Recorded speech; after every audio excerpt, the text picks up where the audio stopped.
The Quarterly. Lamentations, Song of Songs, Ecclesiastes.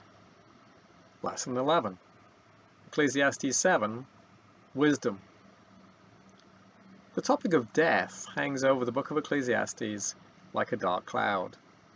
It's one of many things that makes this life under the sun hevel, incomprehensible, fleeting, and frustrating.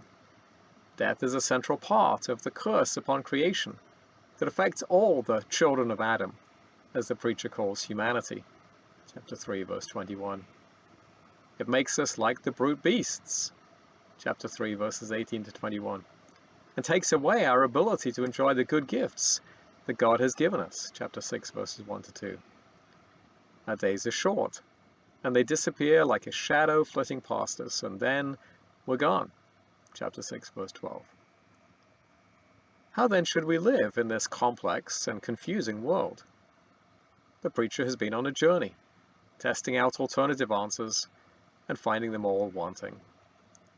Earlier, he dismissed wisdom as the solution to our problems. It cannot unravel all the complexities of the universe and brings worries and troubles of its own. Chapter 1, verses 12 through 18. Like the fool, the wise also have to die. Chapter 2, verse 14. But on the other hand, being a fool is not a recipe for happiness either. Wisdom is better than folly. Chapter 2, verse 13. Even if it has its limits.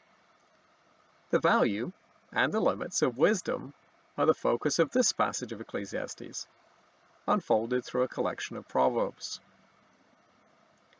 The first proverb combines a conventional first line with a challenging companion. It's well known that a good name, that is character, is better than perfume. Compare Proverbs 22:1 or Song of Songs 1:3. But it's not so obvious that the day of death is better than the day of birth. Chapter 7, verse 1 of Ecclesiastes. There's a time for birth and death, chapter 3, verse 2. But the preacher argues there is more to be learned in the house of mourning than in the house of feasting, chapter 7, verse 2. The day of death reminds us of our own mortality, a fact that the living must take to heart if we are to live wisely. Fools may delight to be in the house of pleasure, where they can enjoy themselves without thoughts of the serious questions of life, but the heart of the wise reflects on the sorrows of life. Verse 4. As Jesus taught us, blessed are those who mourn, for they shall be comforted. Matthew 5:4. Thinking about dying forces us to examine our living, which in turn encourages us to pursue the good name that verse 1 eulogized. Having introduced the fool in verse 4, the topic of folly and wisdom is the focus of the next section, verses 5 through 12. Wise and wisdom is repeated 6 times, fools repeated 4 times, and heart repeated 5 times. Nobody enjoys being rebuked. As a result, it feels easier to sit with the fools, who sing their happy songs and ignore their folly, rather than to keep company with the wise, who faithfully point out our sins. Ecclesiastes 7:5, compare Proverbs 12:1. Yet that happy song of the fools is as meaningless as the crackling noise that thorns make under a pot, as they blaze up briefly, but bring no lasting heat.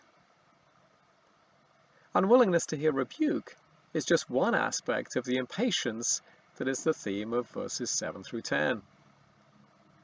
Bribery offers the chance to make quick money, which may be especially attractive when oppression blocks more conventional opportunities.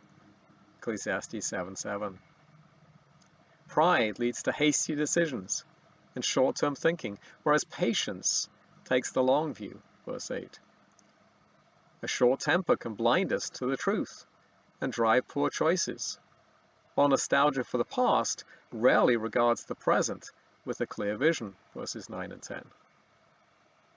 In reality, every age has its own blessings and its own set of challenges.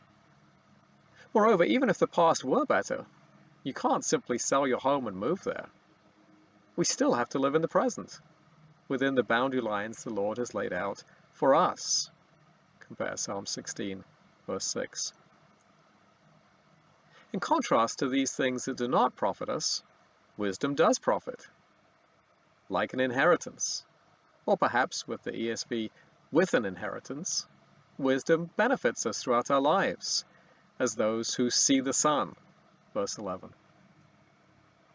Wisdom can help to smooth the rough places in life, sometimes even more than money does, verse 12. Even though wisdom cannot ultimately be our shield and our defender. God is the only one whose actions endure, chapter 3, verse 14. The crooked paths that he sets in front of us in this broken world cannot be straightened by human effort, no matter how great.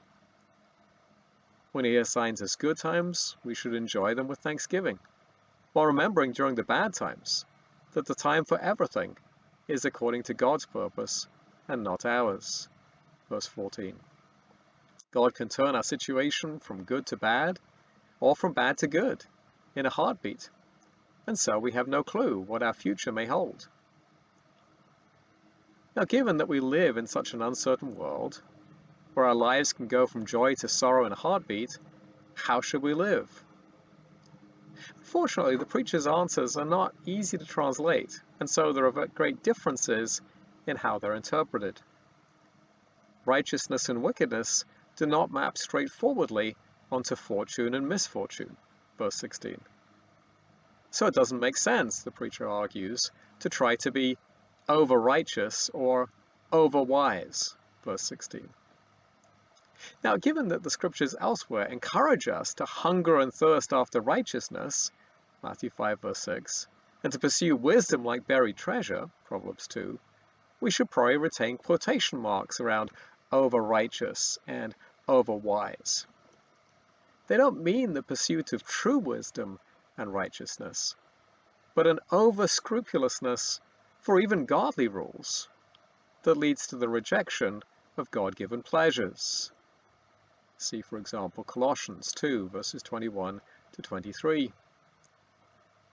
Equally, however, we should not be careless about the laws that God has given us for our good. Even though in this confusing world the wicked do not always receive their punishment, sometimes the connection between sin and judgment is evident. Verse 17. Compare Proverbs 6, 28 and 29. True wisdom, rooted in the fear of God, has deep respect for God's law, without becoming legalistic, verse 18. It gives those who possess it tremendous power, more even than the ruler of a city, verse 19. And 10 here probably represents the number of completeness. But who on earth actually possesses such wisdom? We're all deeply broken sinners, who've each gone astray in our own distinct ways. Verse 20. Compare Romans 3:10. The evidence is clear from our own ears. If you listen too closely to what others say, you are going to hear some distressing things, such as your own servant uttering a curse against you, verse 21. But this shouldn't surprise us, because we know we do the same thing within the privacy of our own hearts, verse 22. When it comes to exposing our sin, the tongue is an excellent test case, but our internal dialogue is even more convicting. As the preacher discovered, we're not merely lacking in holiness, we also lack the mental capacity to figure out the story that is playing out around us. The plan is far too profound for us to grasp, because it's God's plan and not ours. Ecclesiastes 7:23, compare verse 13. This passage highlights the theme of searching and finding that runs throughout the book. In his searching for wisdom and seeking to discern the folly of wickedness, the preacher discovered that even though wisdom is far off and seemingly unattainable, folly is always close at hand. First he observed Lady Folly, the woman whose adulterous kiss is bitter as wormwood. Verse 26. Compare Proverbs 5:4. In the book of Proverbs, she represents not only the snare of literal adultery, but the seductive appeal of spiritual adultery, and the same is true here. Those sinners who enter her embrace are trapped forever, but the man who pleases God will avoid her clutches. Verse 26. As Proverbs chapter 2 through 9 remind us, Lady Folly and Dame Wisdom are constantly making their sales pitch to human beings, calling them to choose sides in the way that they live life. There is no neutral ground. We are all constantly in relationship with one or the other.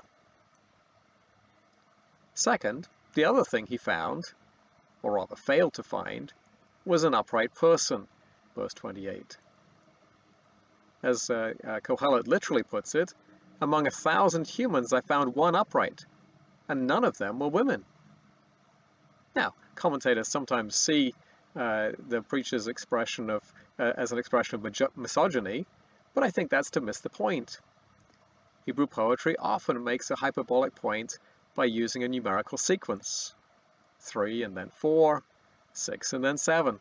For example, Proverbs 6:16 or 30 verse 15. And I think this is simply the same principle in reverse. 1 in 1,000, none. The point is that neither men nor women are upright. And that's not because of a defect in their creation. God made Adam upright, but following in the footsteps of our first forefather and his deceived wife, we too have all gone astray, each after our own schemes. Verse 29. See Romans 3, 10 through 23. Application questions. 1. When did you last attend a funeral? What thoughts did it stir in your heart? 2. As you think of your own folly, what aspects of verses 7 through 10 resonate with you? And how could you think more wisely about these things? 3. How might you have tried to be over-righteous or over-wise? What did you learn from that experience? 4. How is the gospel the answer to our deep folly?